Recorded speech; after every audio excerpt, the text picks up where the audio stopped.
ചന്തപ്പുര ഉഴുവത്തുകടവ് റോഡിന്റെയും കാനയുടെയും ഉദ്ഘാടനം നിർവഹിച്ചു.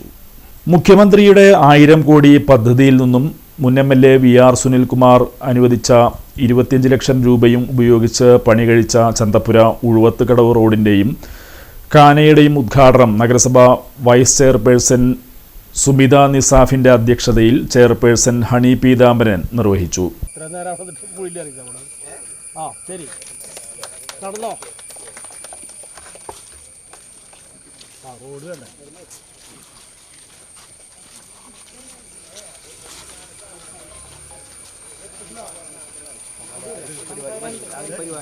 ഇത്രയും വലിയൊരു സംഖ്യ നമുക്കറിയാം നഗരസഭയിൽ നിന്ന് ചെയ്യാൻ സാധിക്കില്ല. അതുകൊണ്ട് തന്നെയാണ് ഇതേപോലെയുള്ള മുഖ്യമന്ത്രിയുടെ അന്നത്തെ 1000 കോടി സംസ്ഥാന ബഡ്ജറ്റിൽ ഉൾപ്പെടുത്തിയിട്ടുള്ള അത് വന്നതിൻ്റെ ഭാഗമായിട്ടാണ് നമുക്കിത് കിട്ടിയതും അതിന് നേതൃത്വം കൊടുത്ത അന്നത്തെ എംഎൽഎ അതിന് പ്രത്യേകം കൊടുങ്ങല്ലൂർ നഗരസഭയ്ക്ക് വേണ്ടി ഒത്തിരി റോഡുകൾ നേരത്തെ അദ്ദേഹത്തിൻ്റെ സമയത്ത് തന്നെ ഗീതചേച്ചിയുടെ വാർഡിലുള്ള റോഡ് ഉദ്ഘാടനം ചെയ്യും. ഇനിയും ആ വാർഡിൽ ഇനിയും പദ്ധതികൾ ആവിഷ്കരിച്ചിട്ട് കൊടുങ്ങല്ലൂർ നഗരസഭയിൽ ഇനിയും അദ്ദേഹത്തിൻ്റെ സമയത്തുള്ള പദ്ധതികൾ ഇനിയും മുന്നോട്ട് പോകേണ്ടതുണ്ട്. നമുക്കറിയാം റോഡിനും അതുപോലെ റോഡ് വെളിച്ചം എന്നതൊക്കെ അടിസ്ഥാന ഘടകമാണ്. ഏറ്റവും കൂടുതൽ നമുക്ക് ആവശ്യം വേണ്ട ഒരു താല്പര്യത്തിൻ്റെ പ്രകാരമാണ് നമ്മൾ ഇതൊക്കെ നടത്തപ്പെടുന്നത്.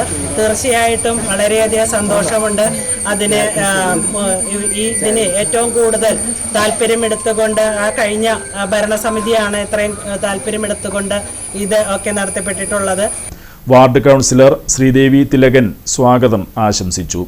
വികസനകാര്യ standing committee chairman K Radhakrishnan, ക്ഷേമകാര്യ standing committee chairperson Rasoja Haridas, ആരോഗ്യ standing committee chairman K M. Ratheesh, പൊതുമരാമത്ത് standing committee chairperson Latha Unnikrishnan, വിദ്യാഭ്യാസ standing committee chairman K Hashik, മുൻ ചെയർമാൻ കെ.ആർ. ജൈത്രൻ, മുൻ ചെയർപേഴ്സൺ ടി.കെ. ഗീത, കൗൺസിലർമാരായ P N. Ramadas, P V. Vijil, CDS അംഗം ഷൈനി രമേശ് എന്നിവർ സംസാരിച്ചു.